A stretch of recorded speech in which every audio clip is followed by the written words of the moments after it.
First in, best dressed. It's not about the best dressed bit.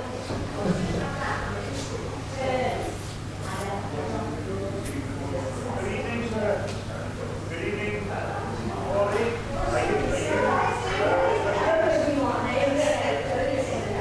Yes, that's why the chairs. So the chairs there. No, that's brilliant. I thought you put it that way. So the chair's right. Brilliant. Nice to see you, Pauline. Hello, how are you doing? All right, yeah, okay. I'll just sort of help out. Well, anyway. So you know the school? Yeah. What's your name? Chris Rob. Nice to meet you, Chris. My son's wife? They're sort of close, just around there on the left. Is it sort of all afternoon?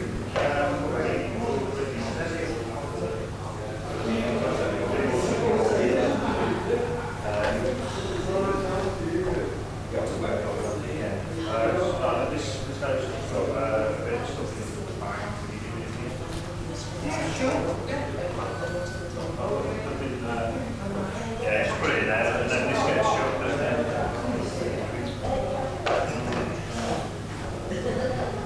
So after you, Adam? Thank you, sir.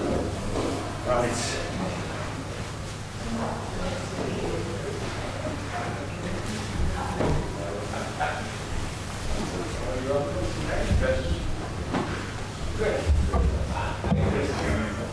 Yeah, I saw you booking. Yeah. Obviously going on.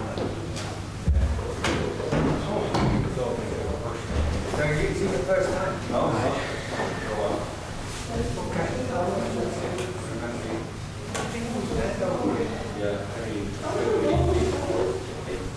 So you get a message off, you see? No, just stick that on there. Pauline, so she wants to see her. Oh, is Pauline taking it? Yeah. Oh, well, that's why the seat up there. Yeah. Oh, that would Well, we didn't know, did we? Oh, no, I mean, listen, I'll tell her when I see it. I didn't realise it was there. You don't particularly want that. Yes, but we have a day off. 11 minutes. I always have my elbow in it thinking, is that too hot? No, it'd be too cold. And they're not quite right, I've got my elbow in it, but I don't quite know the temperature. Are we all right? I don't like your attitude. Sometimes I don't know why you're smiling and happy. Be terrible. Just got my body. You know me from like, I was in the States and my got panic. It's all good. Look at those haircutters last week. Oh yeah. There's quite a lot. There's loads of Right, yeah. yeah. Yeah. Press the button then. Was the film today? What, the hat? Well, No shorts. The shorts I wanted were needed to go in the wash. So. No, there is quite a few. I just got one that was Amazon recommended. So you can't go wrong with that. Yeah, get one and go in for it. Have you bought one? No. Well, I had after talking to you, I had the look. Yeah, well, just ready. that, Yeah, where's there's that? two bits that There is, it's a minefield, isn't it? But yeah, there was usually things like Amazon Choice or whatever. Yeah. I get Always those. check the reviews as well. Yeah.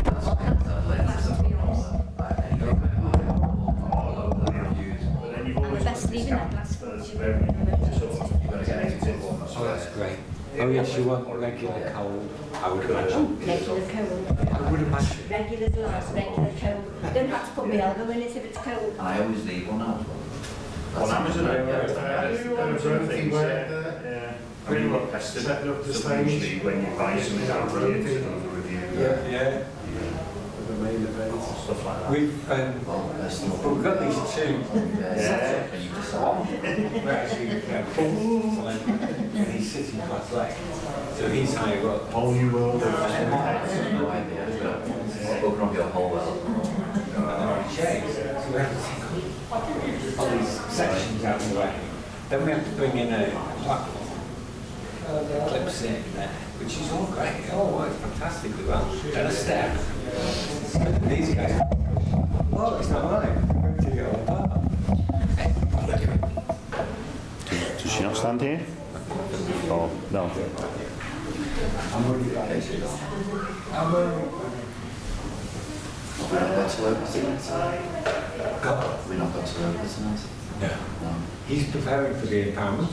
Ah, Yeah, he's he's in retreat really. Yeah, staying out of the way. so who is this tonight called from? She's not seen her. Possibly. Yes, but she's in the office. I think. Is it the lady she's on? That's morning. Yeah. It's going to be strange not I having to know. work there. Oh, really? Yeah, Did you miss it? absolutely.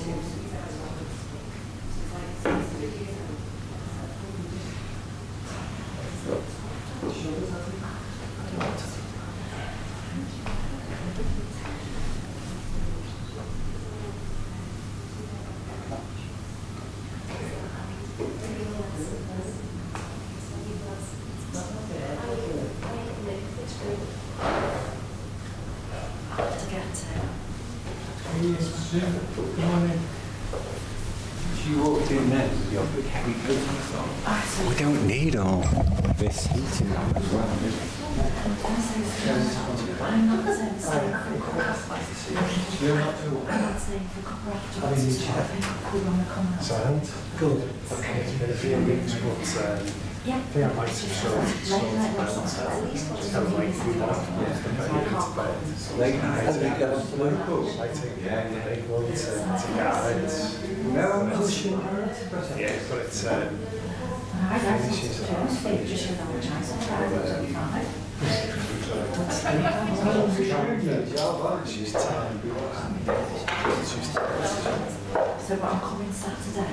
But One of her mates starts on this one drop her off to I'll go straight to the I'll take them How are you?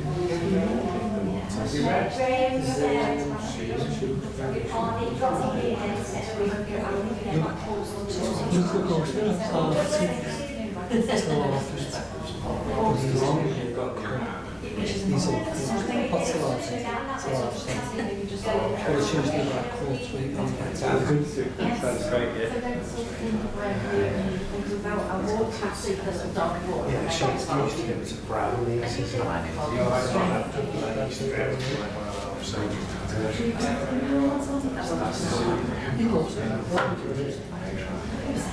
I did really enjoyed it. And we thought, I'm proud. Great artists, you guys. Many people, they're always around about 10. It's like you want to. So we had to get it out of the research and then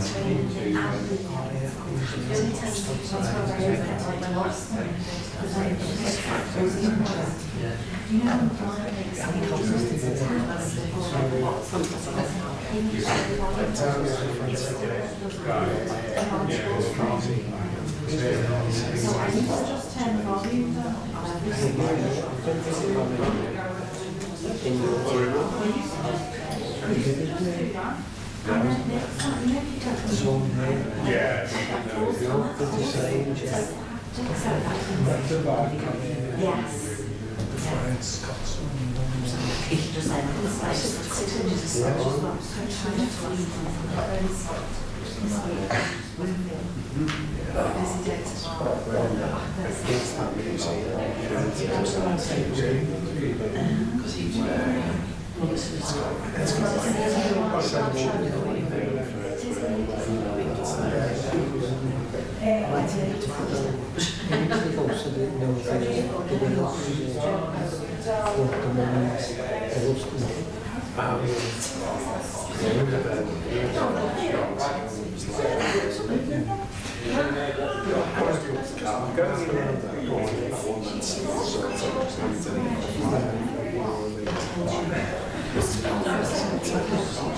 I'm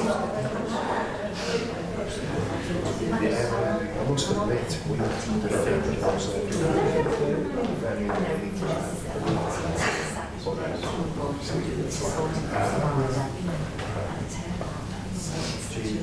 hope you get through the bus right. Yes, that's what I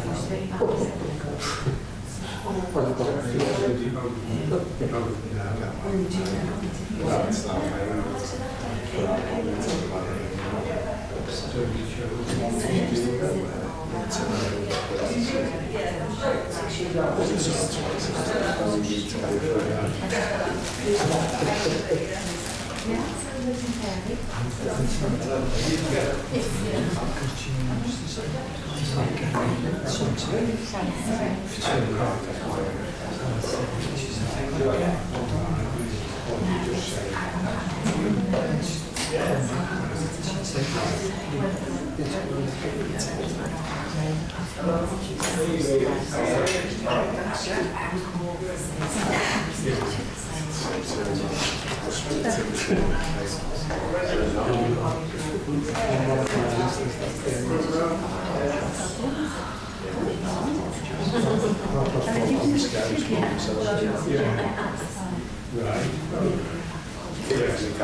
Evening, everyone. Welcome.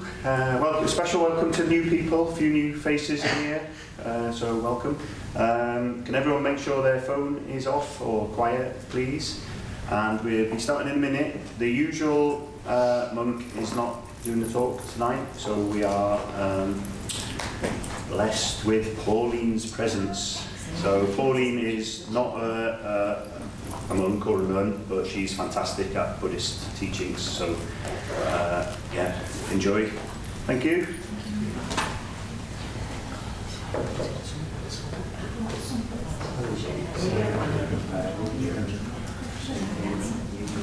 Może jeszcze będzie lepiej. To co się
Oh, sit down, please sit down.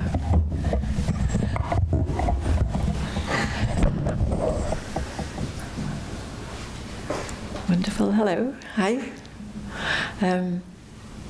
Yeah, welcome. If you've not been here, it's a few people not been here before. Yes, welcome. Special welcome to you. We do a couple of meditations, quite simple, and a talk in the middle, and there's a cup of tea afterwards if you want. So, main thing is to relax, enjoy. My name is Pauline.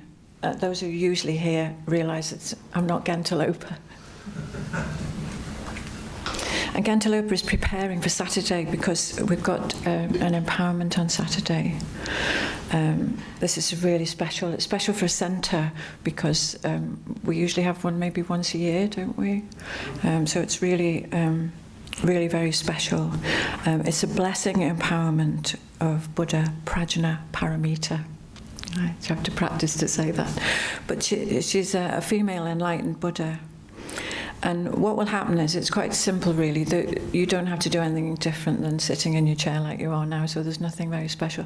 But the teacher will introduce you, it's like a direct introduction to this particular Buddha. She's very special. And what happens is the blessing goes very deep into your mind, so it stays in your mind forever.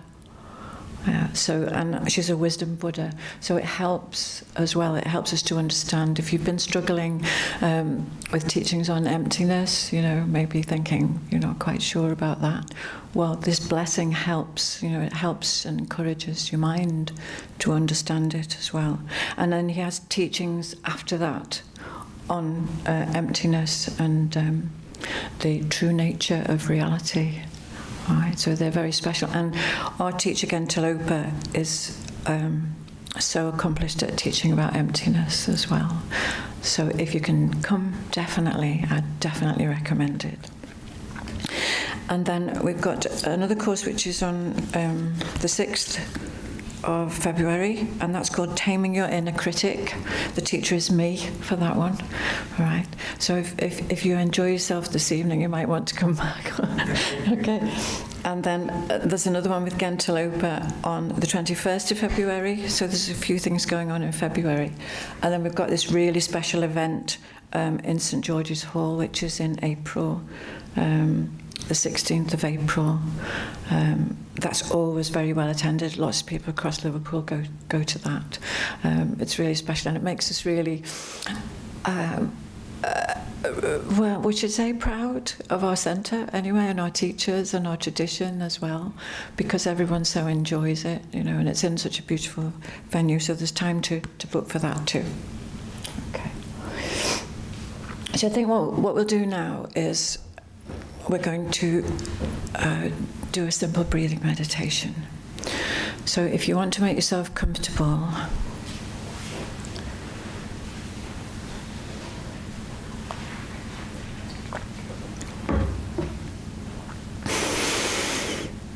first of all, just maybe just checking your posture, that your back is straight. That's really helpful if you're comfortable with that. And then we just begin by getting ready, just really allowing ourselves to land. You know, I'm sure we've all had a busy day. Day been quite manic. And there's also a lot of obstacles to coming out in the evening as well. So if you've overcome all those obstacles, we can be really happy. You know, happy that we've been here, that we've got here. So just with your straight back, your hands are relaxed in your lap. You can put one hand, your right hand, into your left, and your thumbs touching. Or you can just relax hands on your knees. And then your eyes can be lightly closed. You can leave them open if you want, or just half closed. Maybe just looking down at the floor so that your neck is long and your gaze is downwards.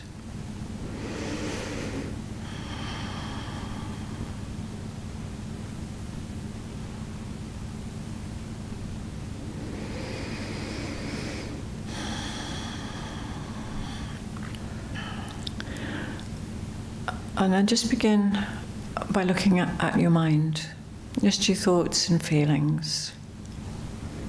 You know, without judgment, just as if you're observing it. And maybe you can notice how busy it is, or what you've been involved in. Maybe it's quite excited and bouncing about, or maybe it's quite dull. Just noticing.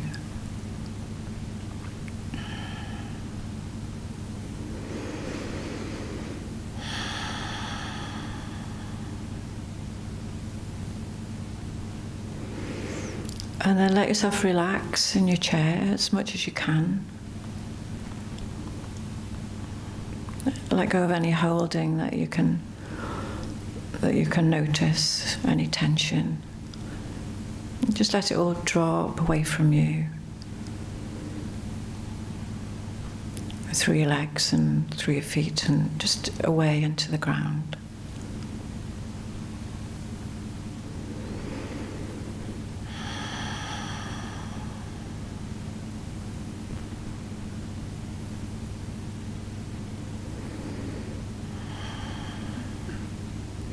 And then let all your thoughts and concerns go. Imagine that you just let them go.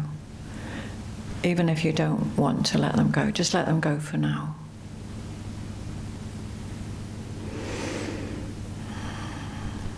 They just float away and disappear into space.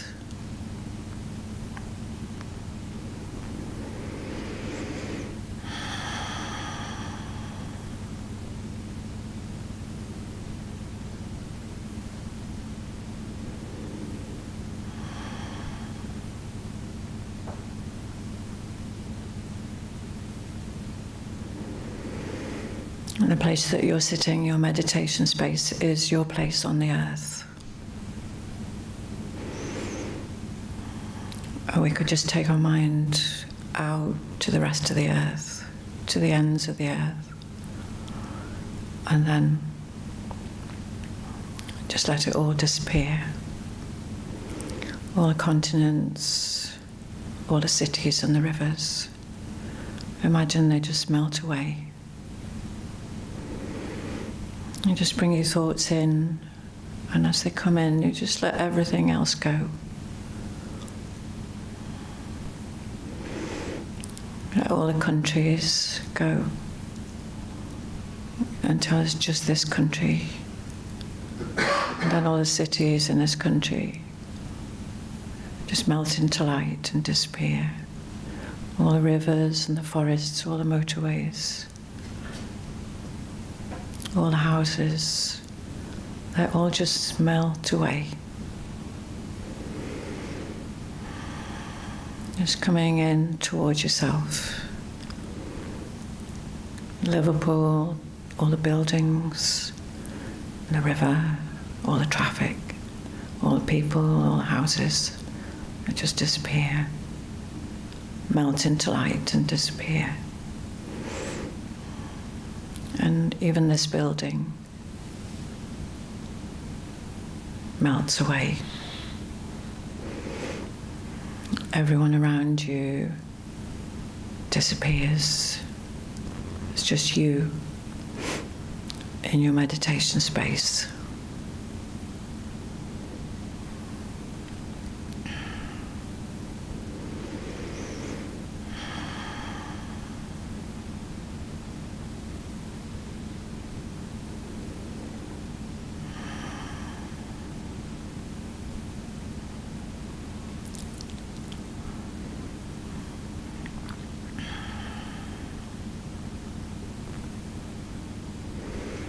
And then as you sit, just starting to be aware of your breathing.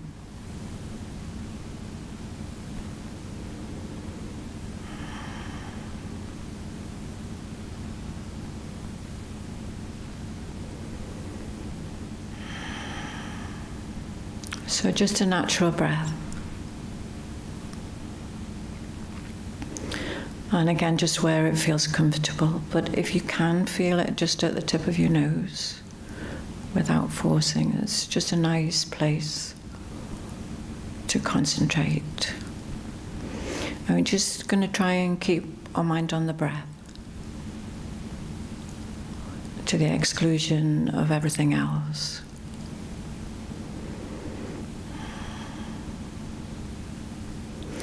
And if and when, because it definitely will, when our mind wanders away, it's quite natural for it to wander away at the moment. So when it wanders away, we just, if we notice, then we can just come back again.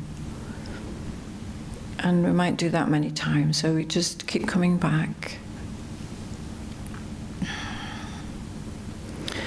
Just enjoy the process, just like a child playing. And just trying to stay on the breathing.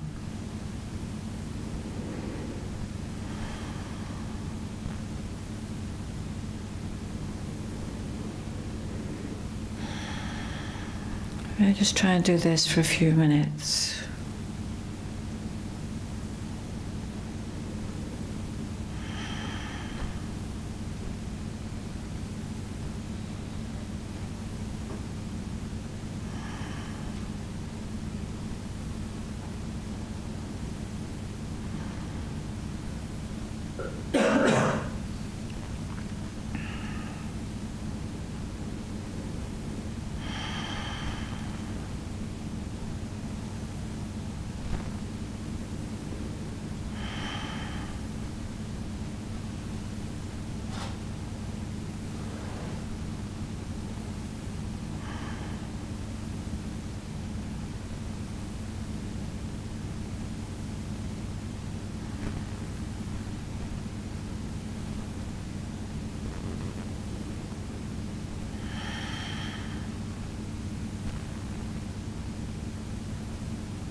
just check now and then that your mind hasn't wandered away completely. A little part of your mind just staying alert. And if we notice we followed a train of thought, we can just stop.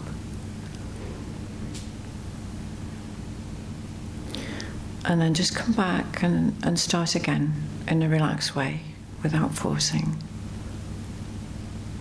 If you can bring your mind back when it's wandered, that's very good. That's control of your mind.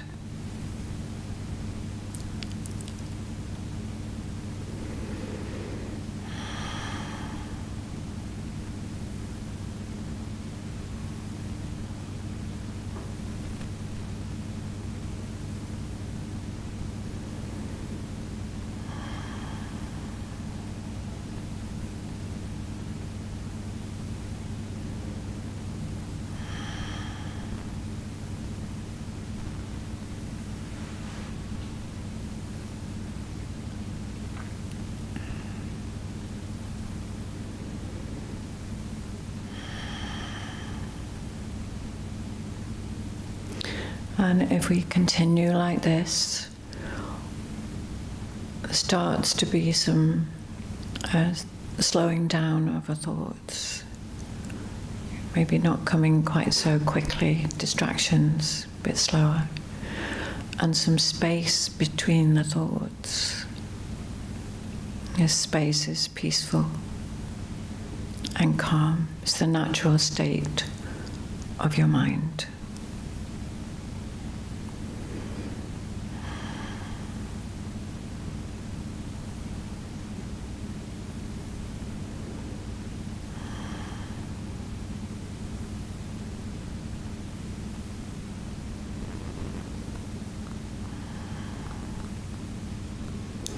When the turbulence of our distracting thoughts subsides with our breathing meditation, a deep feeling of happiness, peace and contentment naturally arises from within the mind itself. So this peace and contentment, this sense of happiness is what will help us in our daily life. So even a moment of peace in your meditation is connected to an ocean of peace.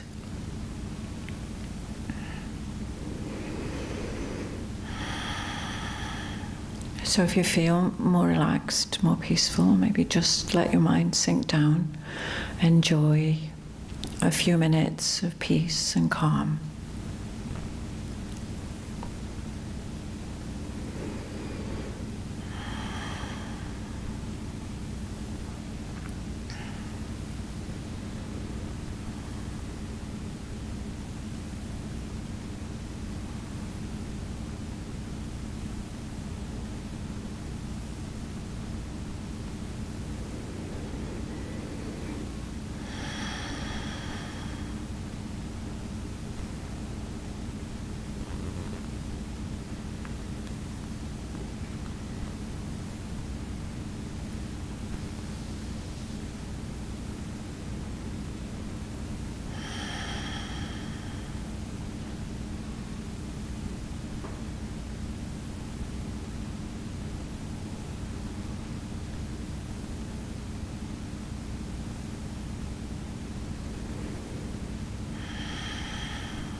Just preparing to arise from your meditation, but before you do, just stay centered for a moment and And just notice what your mind is like now, your thoughts and feelings compared to at the beginning.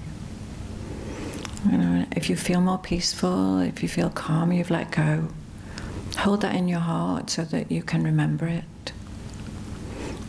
And then you'll be able to come back to it in your daily life. And just let your mind rise up when you're ready. And let your eyes open when they're ready.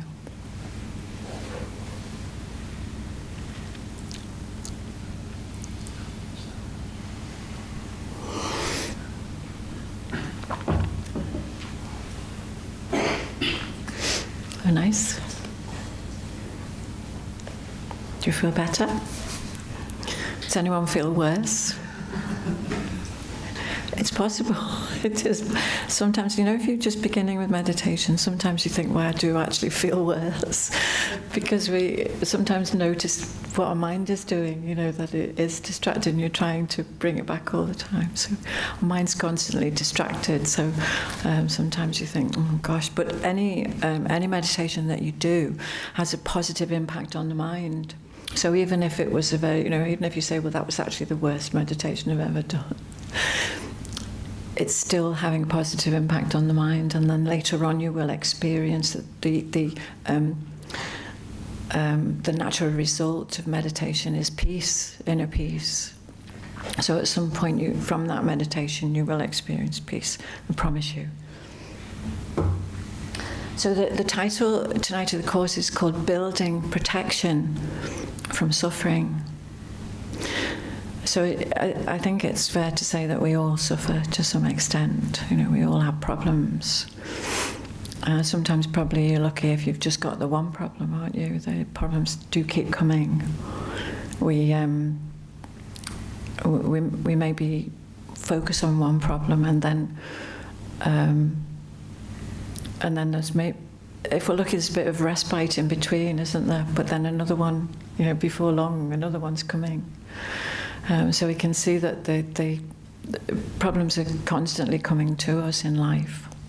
So we need a strong mind, wouldn't you think? We need a strong mind in order to deal with all these problems that are coming. And so at the moment, I'm sure we have some strength in our mind, but at the moment our mind isn't that strong. You know, if things go wrong. Shantideva was a Buddhist poet, and he said our mind at the moment is like an open wound. You know that if you ever had an operation or a sore or whatever, or you've hurt your leg, and you go into a crowd, you're like, be careful, you know, be careful of me, don't touch me, or keep away, because we're constantly on our guard with problems, we feel very delicate about it, and it's actually our mind is like that. It can very easily be hurt, can't it? If somebody says something to us that we don't like, we can obsess about that for days. It can distract us so much that we don't get on with our work or what we're meant to do because we keep thinking, and it's just really something even that someone has said, you know. So we can see that see that our mind isn't strong. So what we need in life is a mind that can deal with things that come, that we can be calm, that we can be helpful, that we can be useful, and that we can keep steady, you know, in the throes of life. So would you like a mind like that? Would you like a mind where whatever happened, it doesn't mean to say you don't care, but a mind that whatever happened, you could deal with it constructively, and that you could help other people to do that too? Do you want to have that? We do, don't we? We do. Are you in for that? So we can all have that. We can all have that. So we need to know that that's the possibility for all of us. It's not that some people can do it, and some people seem to be able to do it, don't they? And some people not. So we need, we need some protection so that we can have that strong mind. And in Buddha's teaching, it's called refuge. We turn to Buddha, to Dharma, the teachings of Buddha, and Sangha, the people who practice the teachings of Buddha, and we look to them for help. So we all look for help all the time, naturally, without anyone who's never heard that before, anyone who's not a Buddhist or whatever. We all look for help. We're all seeking refuge. We all the time. The other day I thought I could smell gas in the house, you know. So I thought, well, I've got to find someone else and ask them if they can smell gas too, you know. So we're always looking, aren't we? We look for someone else all the time. I need to do this. Can I help? You know, can I get help? So we're always looking. If we're not well, we go to the doctor. We look for help there. If something happens, like a break-in or someone harms us, we go to the police. You know, we naturally go and get help from the police. And if we have mental disturbance or we're unhappy, we look for someone to help us. We look for someone to talk to. We look to a friend, don't we? Go to a friend and ask if they can help us. So we're always looking for help. And we can get that help. You know, the police can give us help. The doctors can help us. Our friends can help us too. But they can't always help us, can they? They can't always help us, and they don't always give us the help that we need. So if we're unhappy, you know, they can't always do that. You can sometimes go and have a talk to a friend and you feel loads better, but sometimes they actually make you feel worse. You think, well, I wanted to talk about my problem and they talked about theirs all the time. You know, so we don't always get that, or they say, you know, they haven't got any idea either. And the same with the police, you know, they can sometimes help us. Sometimes they say, well, actually, yes, it was bad, but we're not going to do anything about it. You hear that sometimes, don't you? So, and the doctors and medical, they can help us. They can help us with one sickness, but then another one's going to come. You know, so they can't give us all that protection that we need. So what we need is a really reliable source of help, and that really the help that we need and the protection we need comes from inside ourselves. You know, that's where we're going to find it. We're going to find it by building, you know, that strength within our own mind.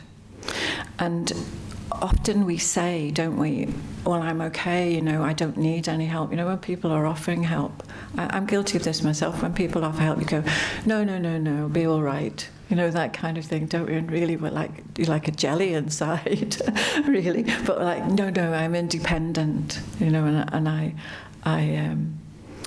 can't, but really, we can't manage on our own. And if we're honest, we can't manage on our own. We're so connected with other people. We need other people. We need other people to get us through life. So we really need that. But when mentally, you know, our mind becomes negative, it's very difficult to get out of it.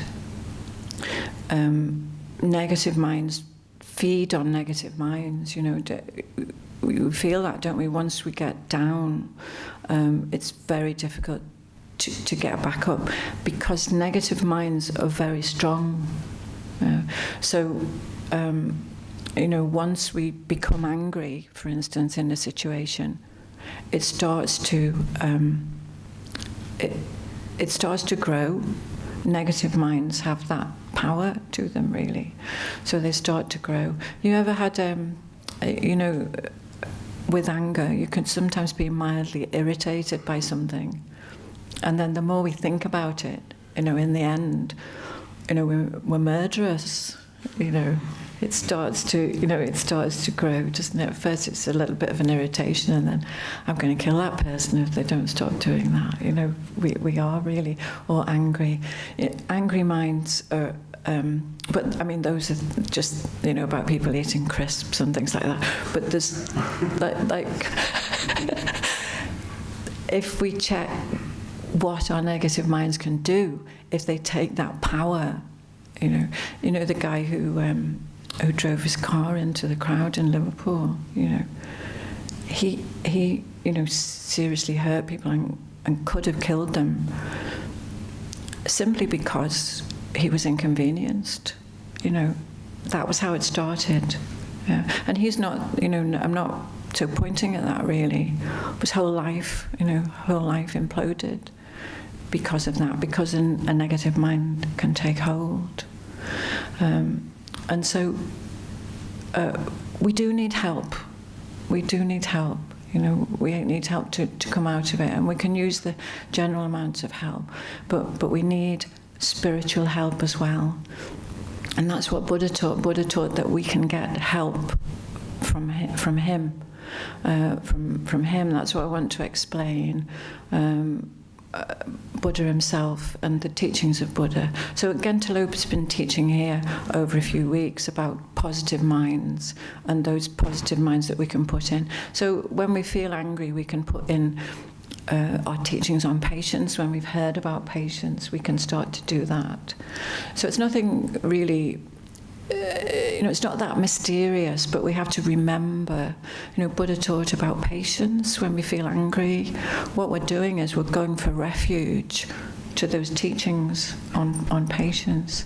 So actually turning our mind to those things. So it's really knowing, isn't it, what we can rely on, you know, what we can rely on and using those.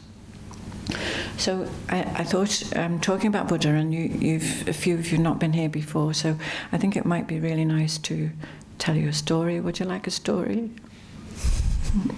You're going to sit on no, you don't have to sit on the carpet, but it's nice just to have a story. It's a story of Buddha, and it's from this book, Introduction to Buddhism. So Geshe Kelsang Gyatso Rinpoche wrote this book.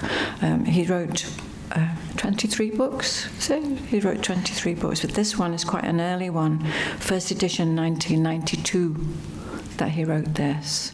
So some of the, you know, he's changed. The book that we use a lot in these classes is called How to Transform Your Life, and he wrote that in later years because he was learning all the time. He came from Tibet, and he was learning all the time how to help us, how to reach us, how to connect with us, you know, so that we could use these Dharma teachings to make ourselves happy, really, and to bring peace into our mind.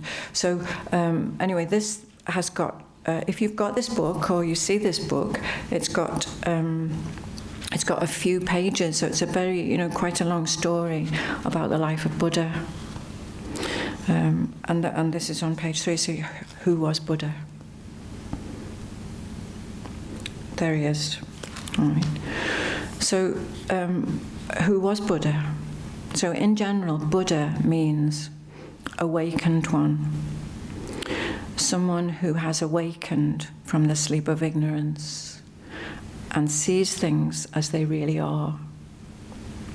A Buddha is a person who is completely free from all faults and mental obstructions. Right? So the faults would say negative minds, you know, those minds of anger, of ignorance, of attachment, you know, desirous attachment, you know, holding on to things. There are negative minds. And there are many people who have become Buddhas in the past, and all living beings will become Buddhas in the future. Right? So let's check this. All living beings will become Buddhas in the future, right? Are you a living being? Yes, we are all here living beings. We will all become Buddhas. We will all become enlightened in the future, right? So that's really something to take into your heart, you know, especially when we've not got confidence. You know, when we're looking for help and we have negative minds, we lose our confidence. You know, these thoughts, everyone will become a Buddha. So I will become a Buddha. It's not just Gentleopa will become a Buddha, you know. It's like we will become a Buddha. The Buddha who is the founder of the Buddhist religion is called Buddha Shakyamuni. Shakya is the name of the royal family into which he was born. And Muni means able one. Okay, so when we become a Buddha, you'll be called, if your name's Jones, right? Is anyone here called Jones? You'll be called Jonesy Mooney. Whatever your name is, you will become that. Yeah. Buddha Shakyamuni was born as a royal prince in 624 BC in a place called Lumbini in what is now Nepal.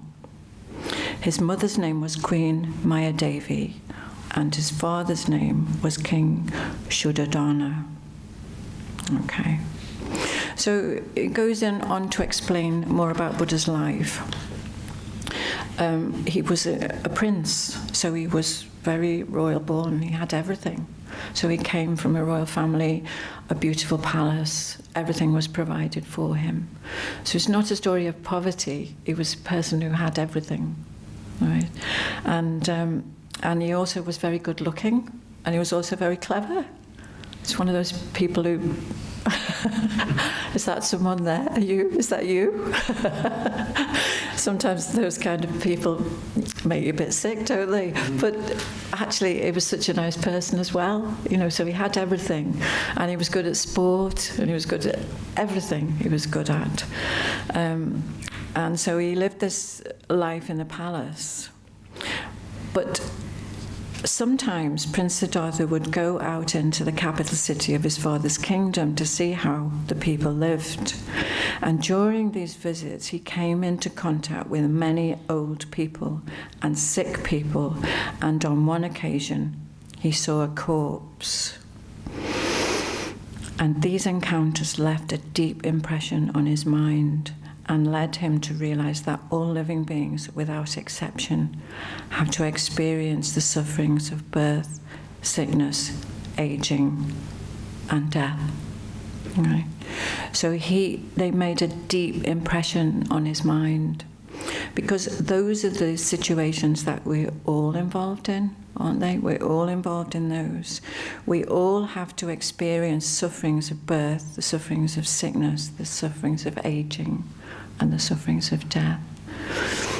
But usually we turn our mind away from it. We don't want to think about that too much and distract ourselves in many ways. But he wouldn't forget. He couldn't forget. Although he had everything, he still couldn't forget, and he wondered why as well.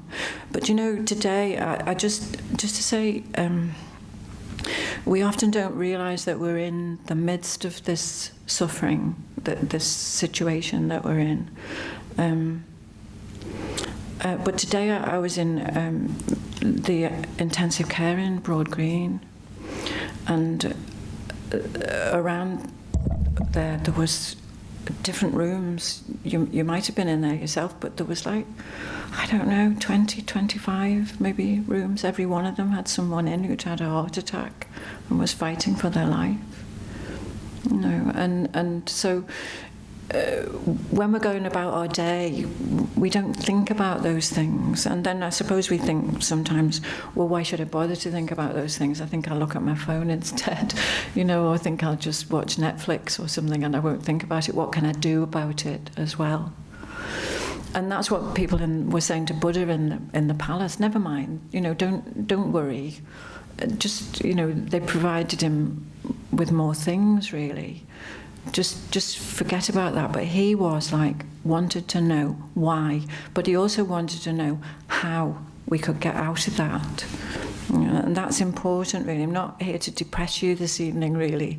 It's to say that we don't actually have to suffer, but we have to accept the situation we're in and then think, how can I get out of it? And we get out of it by practicing, Buddha's teachings, by positive thinking, by training our mind, and our mind will, all those people in the intensive care, some will live and some will die. Some won't die then the same, but they will die one day. All of us, all of us will do that.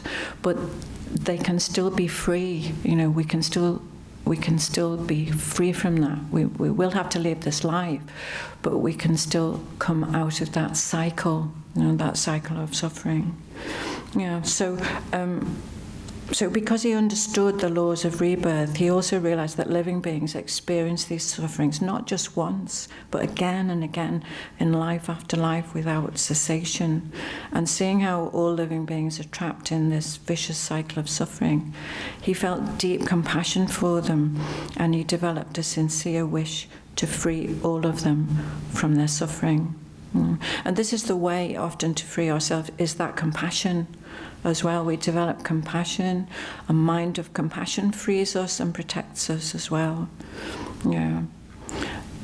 So realizing that only a fully enlightened Buddha has the wisdom and the power to help all living beings in this way, he resolved to leave the palace and retire to the solitude of the forest, where he would engage in profound meditation until he attained enlightenment. So he decided he was going to leave the palace. Well, you can imagine how that went down, can't you? Didn't go down very well at all with his mum and dad. They were trying to keep him there, so he always trying to keep him there. They gave him more things. I think he had a family, had a beautiful wife, and they were trying to keep him, but he was determined that he would go and he would find out. So he left the palace when he was 29, and when he was 35, he became enlightened. So he meditated, which is what we do here, and through meditation. Your freedom is through meditation. And he meditated for 6 years, and then you probably know this part because he went and sat under a tree at the end, the final night of his enlightenment. He sat under the Bodhi tree, and he went to sit under there. But the thing is, we do have negative minds and we do have problems, and we can fight. We fight them off. And even on that night when he became enlightened, he was still fighting off negative minds.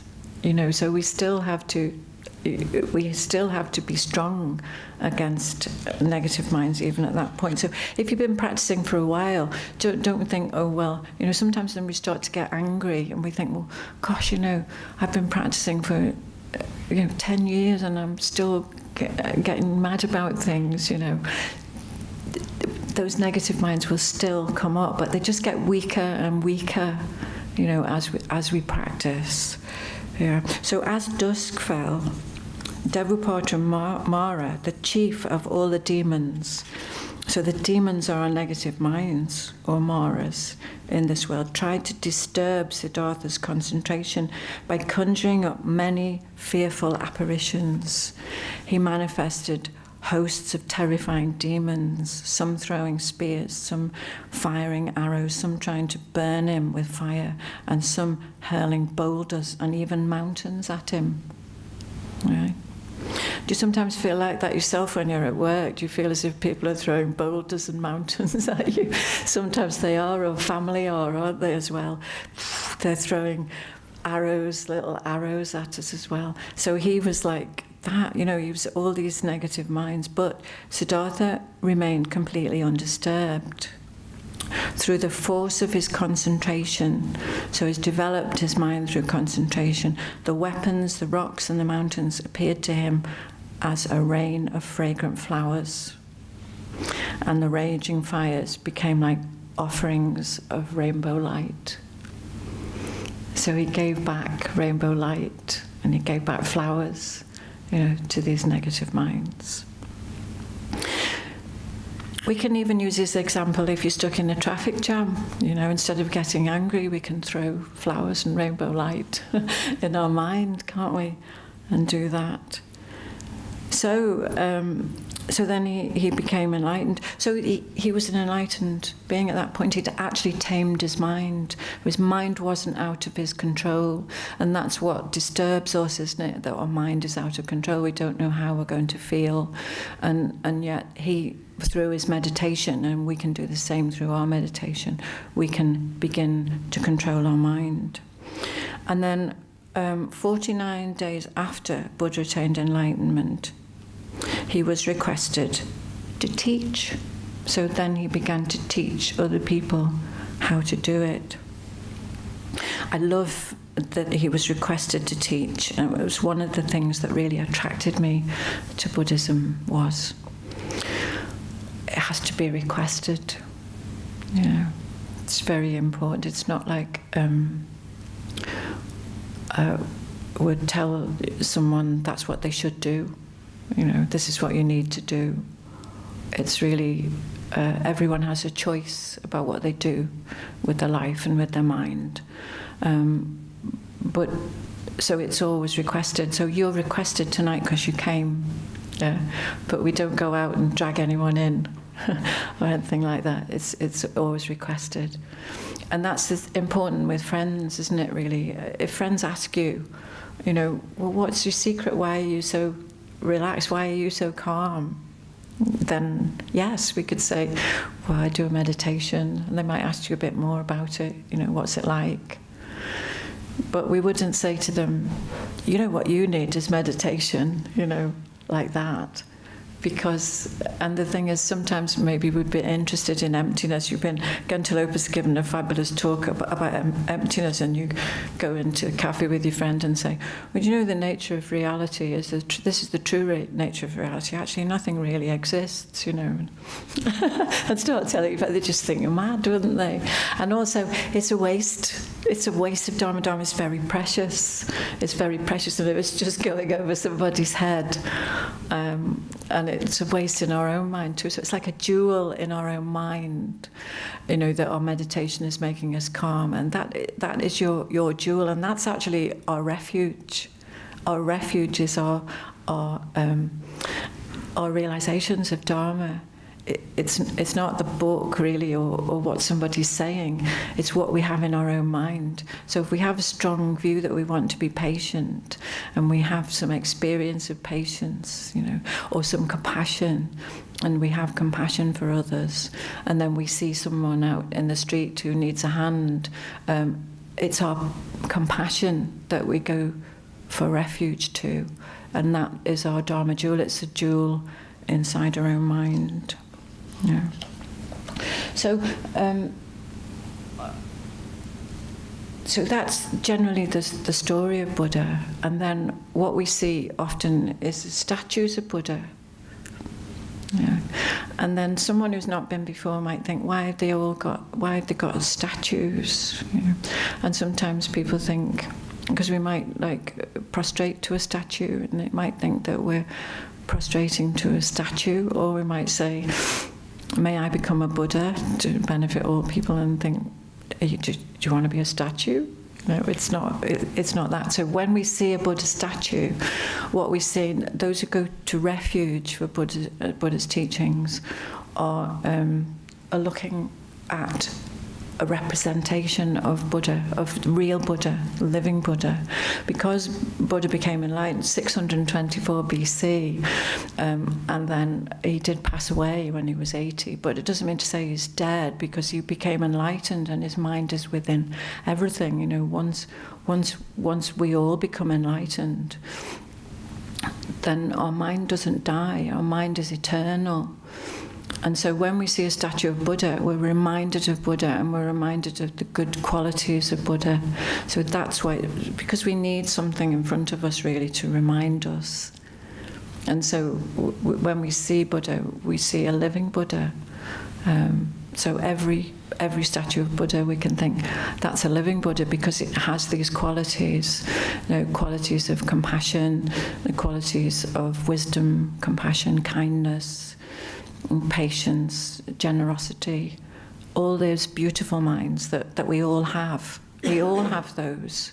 within our mind. But when we see a Buddha, we say Buddha has, the Buddha is an embodiment of all those good qualities.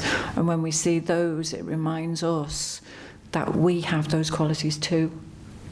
And that's what we're looking at. So that is what we're emphasising. I guess you've all been to a funeral by now, haven't you? Yeah. So, you know, when you go to a funeral, they always talk about the person who's died. And they always talk about their good qualities, don't they? They say, you know, they were generous, what they did, you know, how they looked after others and how they were loved and how they loved others. They never talk about their negative qualities, do they? Never say that, you know, that you couldn't go near them when the team lost, or it was a bit mean, you know, he didn't give much money at Christmas, do they? I mean, they may have some negative qualities, but what we're emphasising there is their positive qualities, isn't it? And actually, you know, if you've ever been in that experience, you're like, wow, you know, this person's amazing, don't we? Because we've emphasised all those good qualities. And it's a nice thing to do before those we're close to die, is to say, you know, while they're with us, think, you know, because we often think, I think with the people who are closest to us, don't we? We think, oh, you know, I wish they wouldn't do this, and they're always doing that, and I hate it when they're in a bad mood, you know. And, you know, we think about the negativity about them often, don't we? Instead of their good qualities, we see the negative qualities and we disregard their positive qualities. We just take those for granted. But if we do the same with Buddha, if we think about the good qualities, you know, then it generates our love, you know, and our love is our refuge as well. You know, our love for others, you know, our love makes us peaceful, and it connects us with others and creates a beautiful relationships. So one of the things that we can do with Buddha as well is we can use the teachings. We can also, those others that practice Buddha's teachings, we go for refuge for them. You know, if we're unhappy or we've got problems, we can go to any friend. But if we go to a Dharma friend, they'll give us Dharma advice, you know. So if we say that someone's upsetting us, they sometimes say, well, just be patient with them. You know, if you go to an ordinary friend, they say, well, I wouldn't have that. I'd tell them this, blah, blah, blah. And then, you know, and then you go and do what they say, you know, influenced by them. And have you ever done that? Someone says, well, what you need to do is tell them this. And you go back and tell them that would make everything goes worse, doesn't it, sometimes? So, but a Dharma friend will tell you, you know, will tell you something that's helpful. I did experience a while ago, I said, my husband was sick, and I said to one of my friends here, I just feel like it's just going to get worse and worse, and then it's going to die. And my friend said, well, he is. And I know that sounds like, you know, you've got to be in the right situation to do it, but that's just what I needed to hear. Yes, that's right, come on, you know, strengthen up, that's what's going to happen, you know. And then we go for refuge for that. So an ordinary friend probably wouldn't say that, would they? You know. But it's very powerful. So your Dharma friends, your refuge in Dharma, they're called Sangha, you know, is very important. And they help us and they encourage us. It depends on who we're with, how we behave, you know, doesn't it? If you've got negative friends or with negative people, you know, people who spend time with addicts often end up addicts themselves, don't they? You know, so if we're with negative people, or negative, because we all have positive and negative behaviour, it brings it out. Whereas we're with people with positive behaviour, you know, then obviously we don't abandon anybody, but if we spend most of our time with people with positive behaviour and positive thoughts, we become like that ourselves. Someone very kind, we see them and we want to be like them. And that's the same with the Buddha statues. We think, I want to be like you. That's what I want to be like. And we're being told that we can be like that. And what we get from that is positive energy. So we get positive energy from that. Thinking about good quality, thinking about love, thinking about it gives us, it brings positive energy to our mind. And so that's what I thought we would do with meditation, really, is to just bathe in Buddha's blessings, because Buddhas are constantly, once Buddha Shakyamuni and anyone who becomes enlightened, once they become enlightened, they're just constantly giving out positive energy, constantly giving it out. And we're the same. If we're positive, if we have that, we give out positive energy. And anyone I know who is constantly in contact, turning to Buddha, turning to Buddha's teachings, turning to the people who, then they radiate positive energy. You know, someone that you want to be with. So we want to be like that too, but we just open our mind to Buddha, to Buddha's blessings, and because they're constantly. And in this meditation, it's very, very simple. We just bathe in Buddha's blessings. You know. At the moment now, we bathe in anxiety, really, don't we? We go to bed worried, and we wake up worried. You know, we slept the whole night through worried. You know, but if we just take in Buddha's blessings, and the thing is, they're there all the time. All we need to do is turn our mind towards them, just accept them. It sounds a bit odd, doesn't it, really? It sounds a bit woo, as they say. You know, we don't need to tell anybody about it. But you have to try it, really. You have to try it and just see that feeling that you get from a Buddha statue, that feeling you get from someone who's practicing Dharma is positive energy. And what we do in the meditation is we just imagine Buddha in front of us, and then just let him give us his positive energy. We just take it in, just enjoy. Do you like the sound of it? You can have a go? Well, what we're going to do first is listen to the liberating prayer. And the liberating prayer, if you haven't been before, it's on your card, so you might want to look at it because it's got all the good qualities. It starts to bring, when we start to know a bit more about Buddha, it brings that prayer alive to us, really, because what it's doing is it's telling us all the good qualities of Buddha. So we listen to that, and then I'll guide you into the meditation. Okay.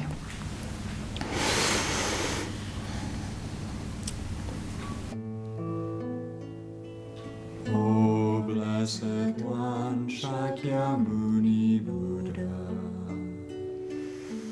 precious treasury of compassion, bestower of supreme inner peace, you who love all beings without exception, are the source of happiness and goodness, and you guide us to the liberating path. Your body is a wish-fulfilling jewel. Your speech is supreme purifying nectar, and your mind is refuge for all living beings. With folded hands I turn to you, supreme unchanging friend. I request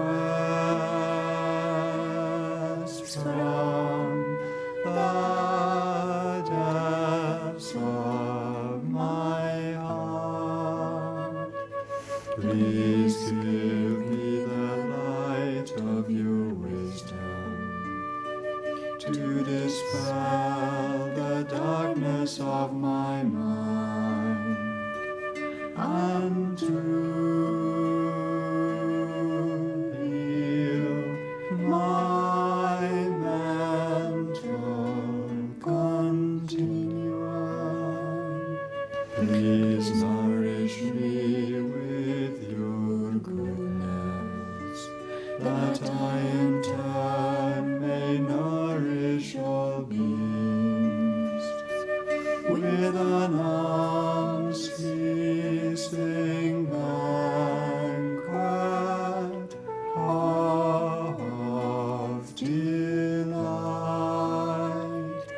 Through your compassionate intention, your blessings and virtuous deeds, and my strong wish to rely upon you. May all suffering quickly cease, and all happiness and joy be fulfilled, and may holy Dhamma flourish forevermore.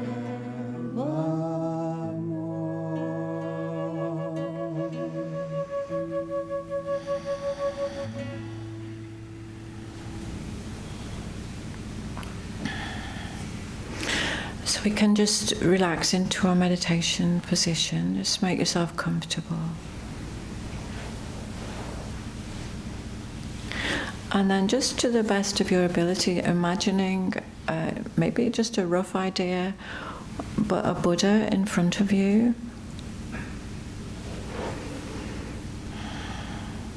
It's just sitting relaxed, but a living Buddha. He's alive.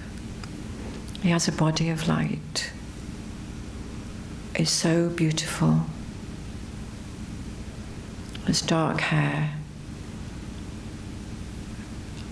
lovely curls, just all of them in place. It's so relaxed and calm.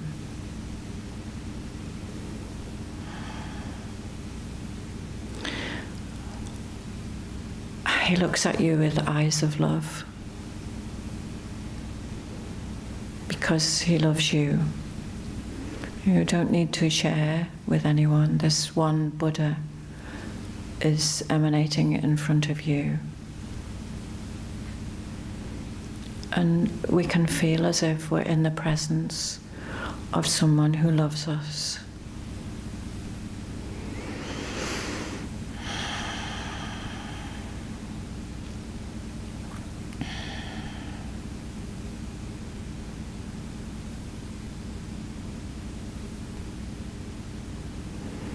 And maybe we can make him a little offering, maybe a flower,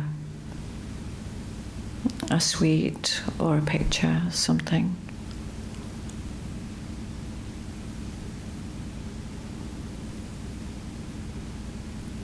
And we can say from the depths of our heart, Buddha, I need help. Please help me.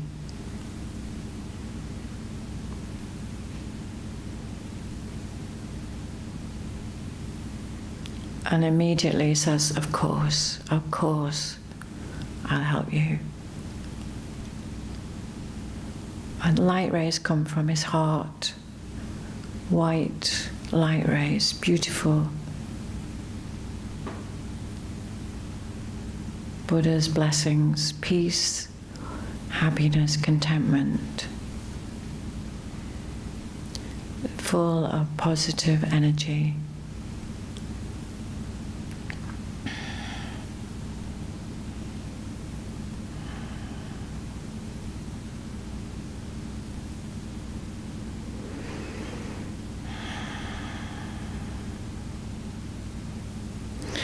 These light rays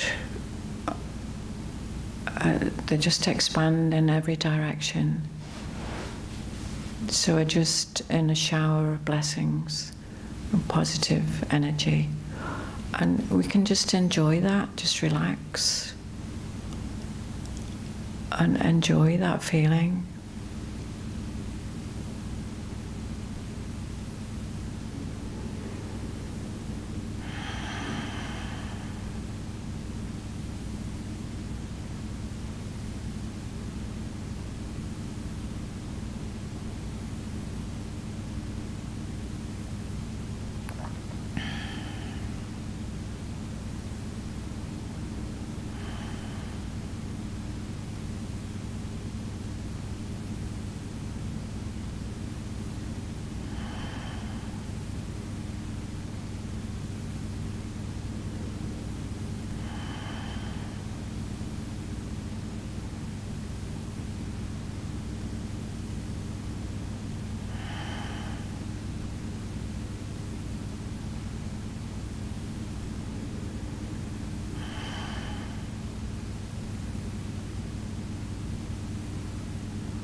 If you lose the feeling, just go back to the visualization.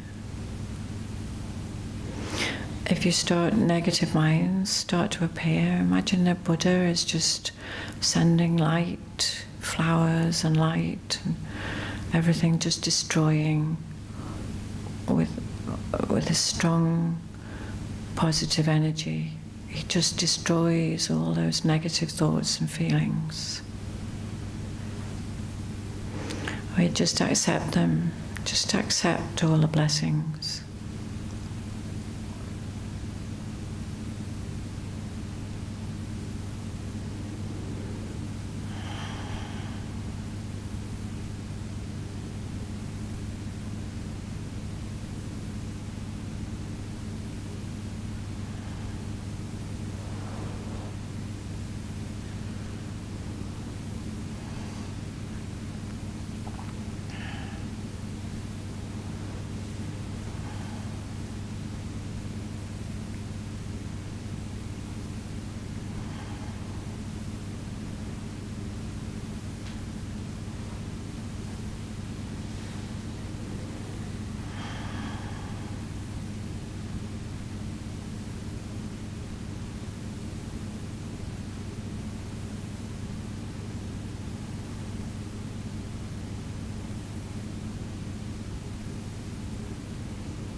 And then just if your visualization has moved away, just go back to your visualization.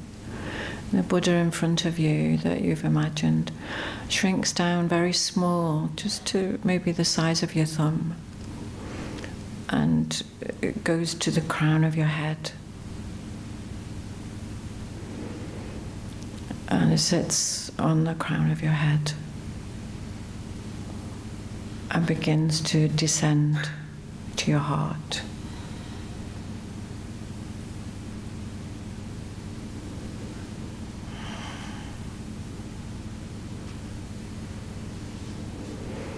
And you stay in your heart forever,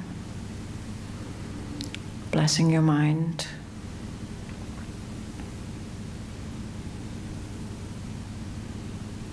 And in daily life we can turn to him, you know, whenever we want. And just let your mind rise up when you're ready.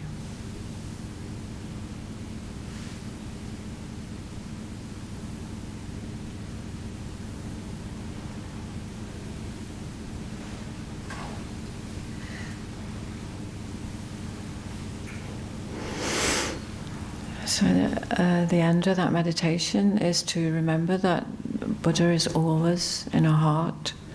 When we need help in daily life, we can turn to him and can remember him there. We can receive blessings whenever we want. When we're going to sleep at night, we could let those blessings surround us. When we wake up, bless us in the morning. When we're with other people, when we don't know what to do, we can remember Buddha. Please help. You know, please help in that way. And in that way, we can keep our mind positive and happy. So just to dedicate all the positive energy from this evening, we just dedicate it to our own happiness, and to the happiness of others. Thank you.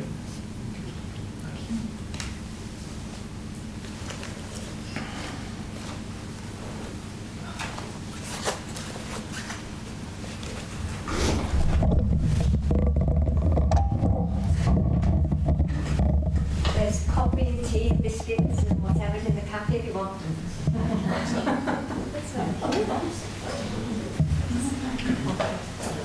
So you're welcome to stay, and volume will be in the cafe.